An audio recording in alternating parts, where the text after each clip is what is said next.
Well, as all of you may recall from the last lecture, I have been focusing on this point that our ability to handle data is one of the key strengths that we should develop in this course. Raymond Turban and Porter in their book have dealt with this topic in a very elementary manner. I hope if you go through some of the texts which they have written, you may feel that you are very familiar with those concepts. That is basically because, as I keep saying, the course like information system usually acts as a bridge course. On the one hand, the same course is learned by the management guys to learn about the basics of technology, and we use this opportunity to learn the basics of business.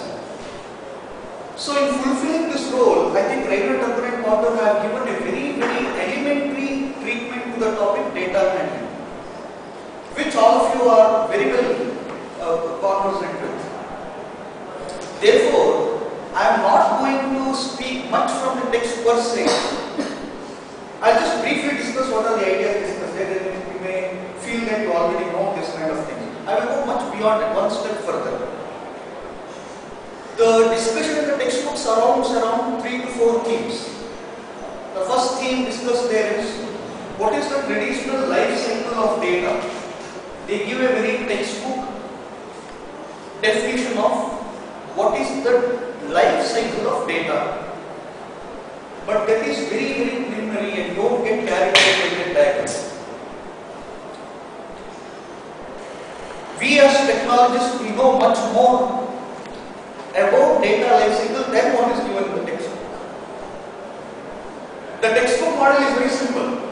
It speaks about only 4 phases: data collection from different sources, data storage in data warehouses, specialized data warehouses, and using these data warehouses and the specialized data warehouses, which we technically call as data marts.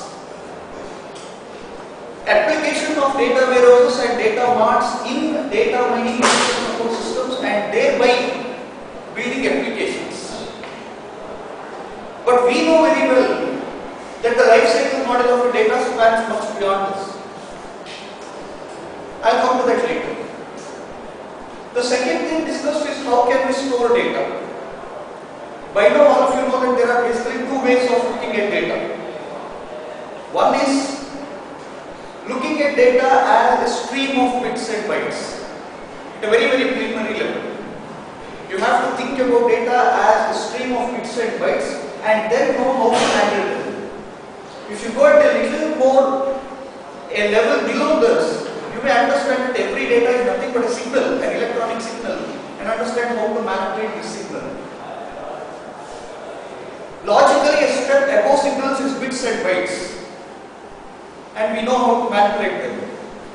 One step above bits and bytes are one more logical formation of data into fields, records, and files. We know how to handle them. Above this is one more very transparent way of managing data, which we call as databases. So there is a hierarchy: signals, bits and bytes, fields, records, files, and databases. At each level, you have learned in detail how to manipulate with them. The focus of Raymond Turban and Porter is mostly on databases, and rightfully so. Because databases have captured the imagination of many people. Why? What is the basic advantage of databases? What is the basic advantage of databases as a way to handle data?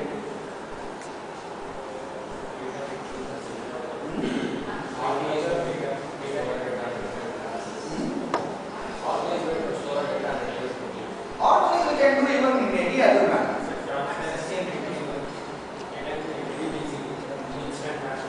So retrieval can happen even in other ways. It's some very basic idea. No redundancy. No. Forget all the technical terms. So information can be gathered from data using different commands. So have related data. That can happen even in files, but in bits. Machine readable format can do that. What is that? Which is the USP of database. That feature which keeps database different from all the other items. It is more object oriented. Yeah, in a sense, yes, there is more coherence in the way we construct data entities, but more than it, there is something. More than everything, there is something in database. Main USP, main driving force behind database. Why is database required? That is the question. How will we answer? Let me expand the scope. Why do we need database management system? Database is still a small part of it. What is the advantage of DBMS over every other technique we have developed?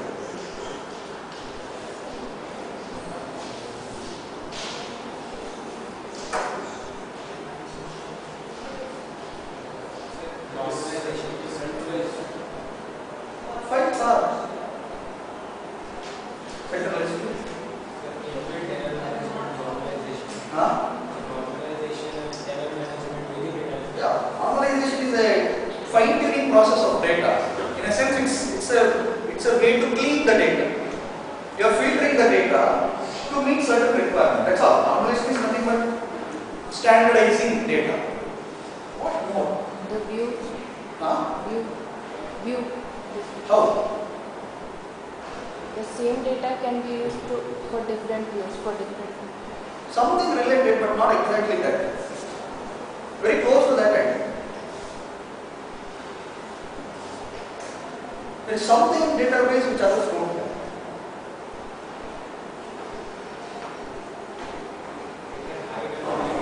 Huh? Hide? The data which is not related. Abstraction of data. Abstraction, yes, is an idea, but not the idea behind database.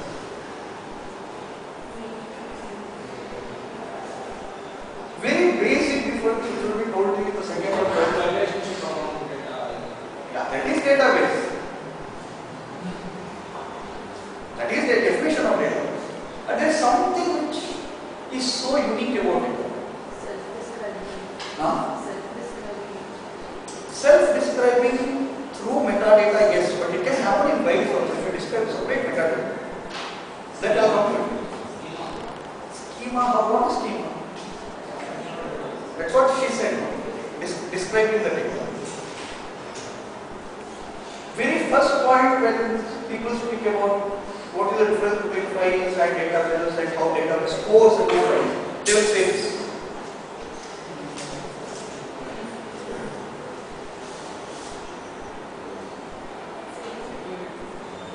What security? How secure? Is there a login key mechanism that you put data in database and log it? Login you mean to say?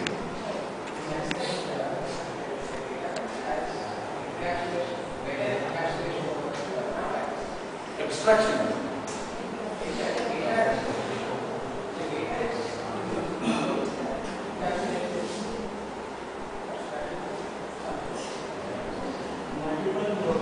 Huh? Multiple? Views, yeah, I accept that, but that requires some kind of effort.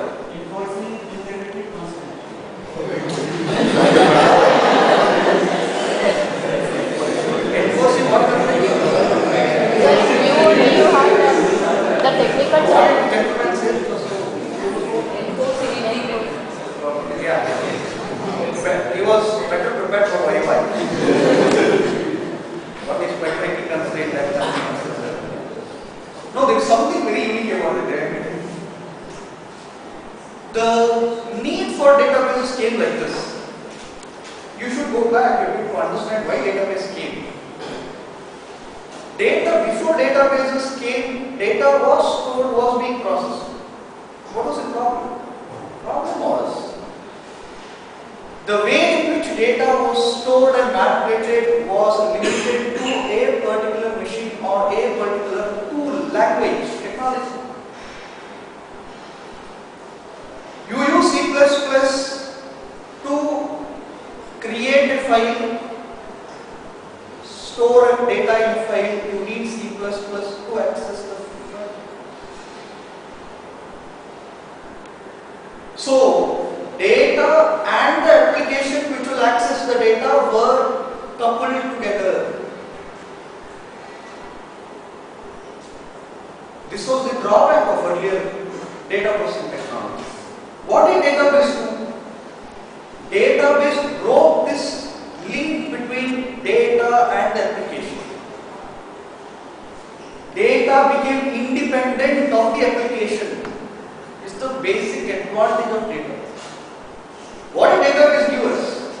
Database gave us an independent model to store and manipulate data. Emergence of standards in any area is a positive sign. If you say that I will manufacture a new fan, you can't say that starting with the screws and the blades and the motor I will make everything new. No. Nobody will appreciate you in the market. Use the run-of-the-mill process, use the standard screw set bolts, use the standard ring size, use the standard motor, then you will succeed in the market. Emergence of standards is a sign of maturity in any area. Data processing technology matured with the introduction of SQL. If there is any advantage of database, it is not database per se, but SQL. A machine-independent, transparent mechanism to access data without knowing how data is stored inside. That is the advantage of data. So what did database do? Database basically gave us two strengths. One, it gave us machine-independent way of storing data. Second, it gave us a transparent manner to access the data. Right? So this is the advantage of database. Database emerged. In fact, relational database model prevailed over every other kind of database model which was prevalent at a particular point of time. Now nobody talks about network database model and stuff like that. Relational database models have been accepted de facto standards for database. But it so happened that after a particular point of time, we understood the limitations of databases. Databases have their basic limitations. For example, the size, the structure. Not every data we want to store will fit into the scheme of database, of relations. Not fit. Therefore, there was a need to go much beyond databases. A technology emerged which we today call data warehouses. Data warehouses, you should understand, it has a large storehouse of data. Going beyond two-dimensional views of data, multi-dimensional databases in a large scale can be visualized as data warehouses. Let me give a very simple example. If I have the sales data month-wise and region-wise, month in the, what is this called? Rows, and columns are regions. This relation can be mapped to a database easily. But now, think about this situation. I want the sales data for a month in an area in every product line that I have. I have detergents, I have something else, I have Y, Z, all the products I have. So I want the sales data for every month in every region for every product. I am adding one more dimension to the data. How should we do this in databases? We should have two relations. One relation for month versus region. Second, month versus product. Then if you want a combined view, you should join. Then get it. Can't we have a scheme wherein we can see this three-dimensional view of data? Or add one more dimension to the data? How do we do it? Data warehouses come handy in this. So what are data warehouses? Data warehouses are nothing but, if you scale up the database to store one multi-dimensional data, and second, store even historical data. Databases are good to hold only the concurrent data. If you want historical data as well as present data, you have to migrate to data warehouses so that you can trace the data across timelines, trace the data in different dimensions. It is possible in data. But to understand the problem if we have data warehouses. Data warehouses is a very big store. You store everything there in data warehouse. So even if you want a very small data bit, you have to come, access the data warehouse, go back. This is again a problem for us. So what? There was simple database which is to store small amount of data. We told that does not give us complete picture, so we developed a big data warehouse. Now we are complaining about the huge size of the data warehouse. So people started building data marts.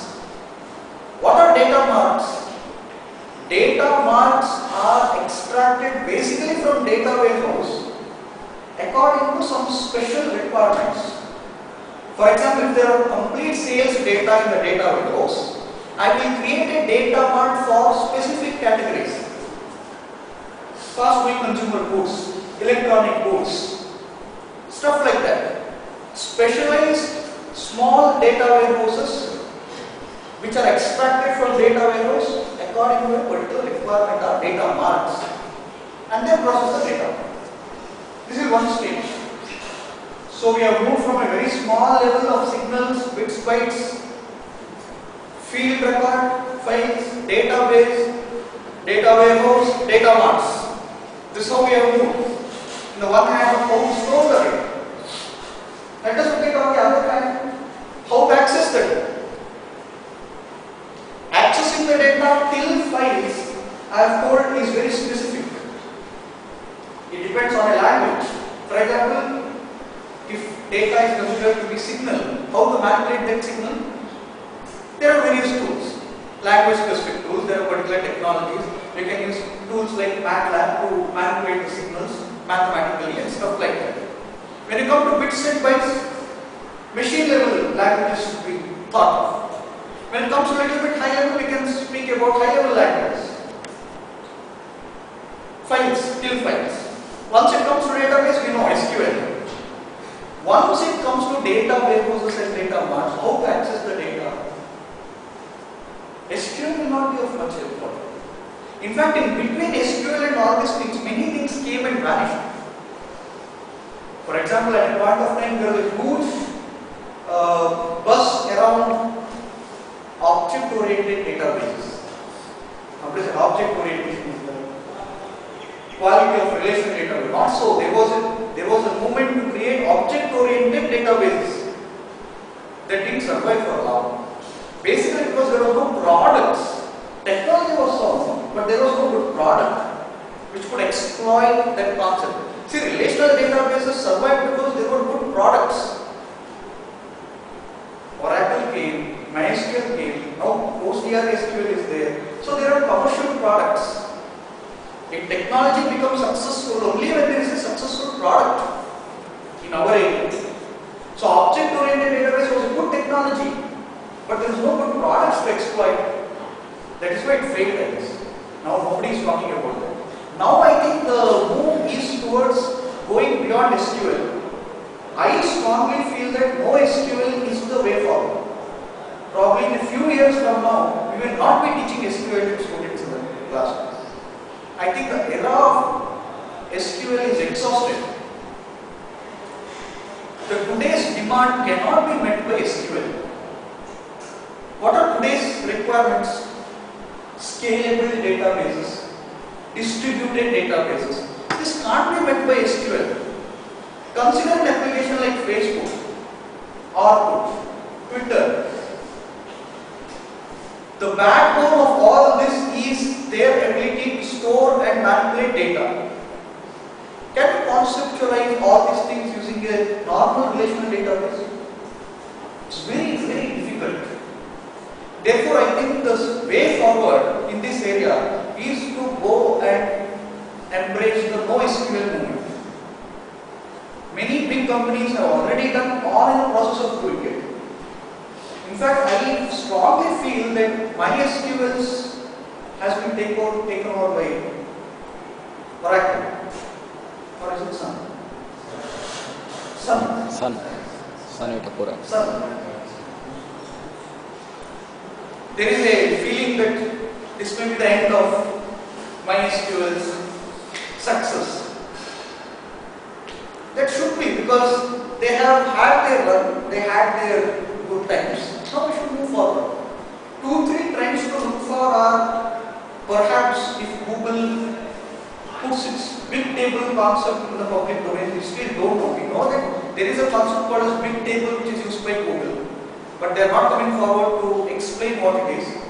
If that is brought into the public domain, probably we will all go to big table kind of a concept which we all think is good, because since Google is using it, probably it should be good. Or go and straightforwardly support the NoSQL movement and come out with products which enforce a very loosely coupled data activities. An extension of XML basically, wherein each data describes itself. That I think is the way forward. This is one area. But what is at present the way to access data from data warehouse and data mart is called as data mining. So I will spend some time now discussing data mining.